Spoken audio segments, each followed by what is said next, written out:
Is it? What'd you say? It's okay if we're I rough? guess it's okay if we're rough and go overtime. Well, that's what she said. And by her, I mean...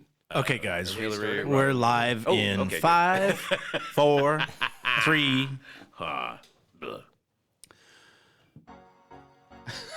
Welcome once again, adults and kids and children of all ages, to the Coincidence Man Stupid Good podcast, featuring, of course, the Coincidence Men. I'm Carrie. We've got Gord and Ralph and Marcel, and of course Brent behind the scenes, twiddling knobs. Yeah, that's me. There he is. Pressing buttons. And this is loosely, I was going to say loosely improvised. It's a majorly improvised podcast featuring the Coincidence Man to talk about all things improv and do some crazy, silly shtick. So that's what's on our mind today, right, boys? I love loosely. Oh, my God. Loosely. We all love loosely. Loosely. Loosely stick. Loosely, you're not going down to Catabata no more. Ricky. And, of course... Every podcast needs a sponsor. You okay? You okay? Is everybody okay? I'm not okay. Oh, well, maybe this commercial will help. Oh, I Every sure will. Podcast needs a sponsor. And this week, our sponsor is the Kawartha Crumb Kitchen. From our floors to your stomachs. At the Kawartha Crumb Kitchen, we combine all the best crumbs to make new and exciting concoctions. We gather crumbs from all the best restaurants and all the best food and combine them into new creations. Let's hear from some of our satisfied customers. Oh, this is so good, but it's so sticky. It's sticking to the roof of my head. Oh, I love it. Oh, yeah, it's the crumb de la crumb of all the great delicacies. Here's another satisfied customer. Oh, sweetheart, let's have a baby. No, get out of here. Come here. I'm too busy crumbing over here. Oh, my biological clock is exploding. Oh, you're crummy. That's the Kawartha Crumb Kitchen. New locations opening everywhere, because no crumb is too small for your mouth. You haven't seen my mouth. It just seems like that's a great way to not waste food. You gather all the crumbs, you No. put them into something new. Oh, yeah. Make a whole think you're melange right. for your taste buds. I think you're right. Every part of the food and the floor. Using every part of the food. That's a good slogan. You should write the commercials. Oh, man. I'm sorry. am I What are doing the here? what are the ingredients here? Well, there's food. Yeah. Every and, part. Food and floor in That's every bite. Made with the parts of animals farmers wouldn't dream of eating. So, like every good podcast, we try to have a topic that is of importance to people who wonder things about improv and comedy. You said good podcast. Oh, right. Even this one, too, right. has it. So one of the things I was thinking of was we've all had them, those really shitty gigs where you get hired to do a comedy show or an improv show or something, and it's just a horrible setup, it's a horrible venue, a horrible location, it's an event where people don't want comedy, whatever. So I'm wondering what your worst gigs have been. Well, I'll start. Hi, I'm Gord, and I want to. Are you? I sometimes. And years ago, I used to do sketch comedy with our buddy Rob Hawk. Yes. We did a Fast and Dirty duo stuff. So when we were doing things, we got hired to do what Rob and I have called the golf gig. Oh. And so we had to go to some. What do you call those places where golf course? A golf course, and then The club. Clubhouse. The clubhouse. The 19th hole. So they had all these drunken executives playing all day, and then in the big dining hall they had Perfect some obscure little stage set up for us. Right. No one gave a shit about what the hell we were doing, and people were just getting drunker and drunker as we were trying to do our things. And the soundbite that I'll always have in my head is some drunk guy yelling for Amanda. To be like, Amanda! Like that. Just that's my takeaway. So, hell gig. That's great. Woohoo. One of my first professional appearances that I got paid for was in 1993 in Halifax in October. And if you're listening carefully, that might ring a bell. October 1993, a very important thing happened in Canada. The Toronto Blue Jays were in the World Series. Now, I was opening for a comedian called Stevie Starr, called the Regurgitator. He would swallow handfuls of change and then barf up like 64 cents. That's a comedy bit? Yes, it was. So, show was supposed to be over before the game started. But of course, he's an hour or 2 hours late. His flight's delayed. So they put the game on. It's like game 3. It's really exciting. There's like 800 people here at the Dal University, so it's all college people. And I'm enjoying the game. And then in the middle of the third inning, the lights go on and the screen rolls up. And everybody's like, what's going on? Ladies and gentlemen, the comedy stylings of Ralph McLeod. What? Get that! Get him out! I had been paid my $50, so contractually obligated to do my 15 minutes. And I stood there. I didn't tell a single joke. All I did was just handle insults and hurl them back. Nice. And when I walked off, I was caked in sweat. Wow. And somebody came up to me and said, that was the damnedest thing I've ever seen. But I knew I will never have anything that's even remotely that bad again. No. Never. Yeah. And I never have. So that was, in a way, it was great. Nice. Like, not in the moment, but when I was done, it was like, Yeah. Well, you survived that. I felt 15 feet tall. Yeah. I think the worst thing that ever happened to me gig-wise was I was hired to do this character walkabout. Oh, no, I hate it already. I hate this already. And it's around Christmas time, and they wanted the Grinch. Okay. So I'm in this huge Grinch costume that is fully like 10 sizes too big for me.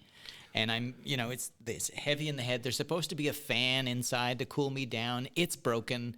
I can barely see out of the mouth. So I'm just like walking around trying to interact with people. No one wants to talk to the Grinch. No. I'm just green, weird thing that they don't want to talk to. Also, at the same time, they've hired somebody to play Santa. And he's fantastic. He's got everybody sitting on his lap. He's got people really happy to see him. Every so often he comes up to me, how you doing in there? I'm like, I'm dying. I'm dying. And then the person who hired us for the gig came up to me and said, so when are you going to be doing The Grinch Who Stole Christmas? What? She was expecting us to do a road version of this The entire Grinch Who Stole scene. Christmas, but all she's hired as actors is the Grinch, me, and Santa. There's no stage, there's no lights. People are avoiding me like crazy. And then she literally said, well, we're going to get to the bottom of this. So she grabs me by the shoulder, pulls me out, sits me in her office, and calls my employer to go, what is going on with your employee, my employee, who is being very, very, insubordinate? And meanwhile, they go, oh, let me talk to him, please. They're like, Marcel? I'm like, yes. They're like, she's crazy, isn't she? Yes. My favorite part is like Santa's not even in the How the Grinch Stole Christmas. I know. I can't top that. There's no Grinch in mine. But once I was hired with the troupe to perform for a group of mining.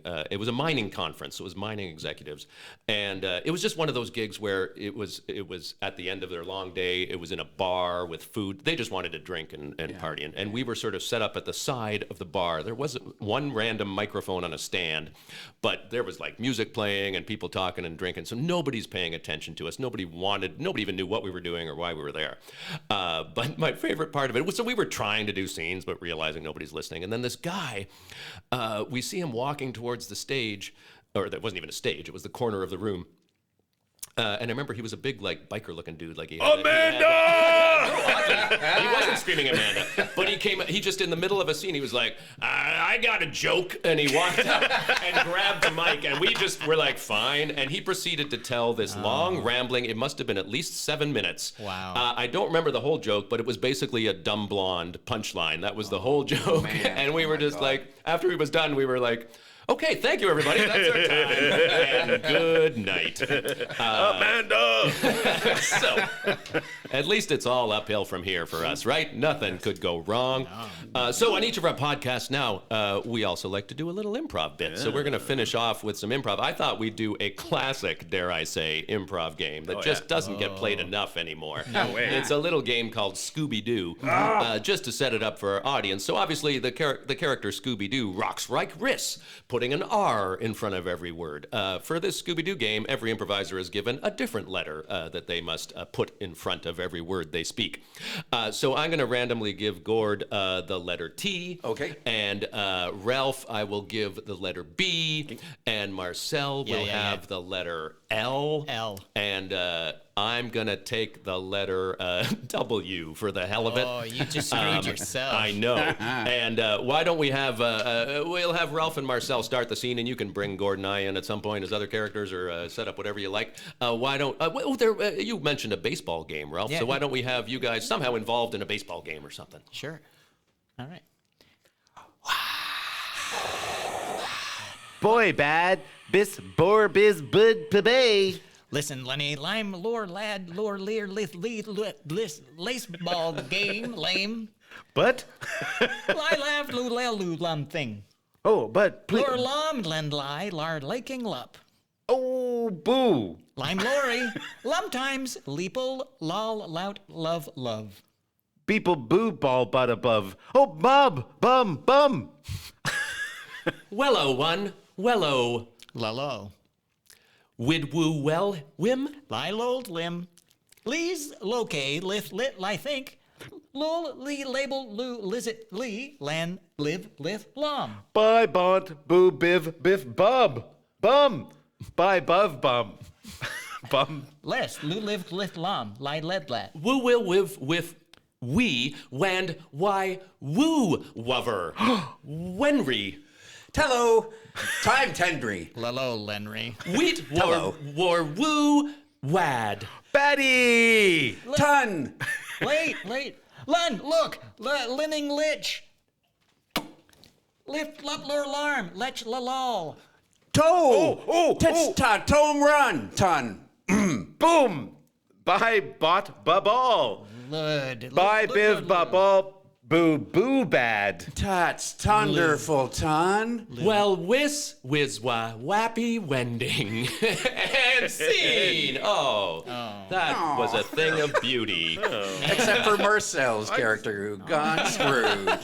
I made you catch the ball and you gave it to Henry? Yeah. I like him better. What a prick. Sometimes new dad is a better dad. I agree. Dad Well, 2.0? that is the Coincidence Man Stupid Good podcast for this week. Thank you for tuning in. Remember, you can check out all our podcasts and other stuff on coincidencemen.com and check us out the fourth Friday of every month in the Stupid Good Comedy Show live at the Social Capital Comedy Theater. And remember, the Coincidence Men are a division of Quelm Industries. Quelm.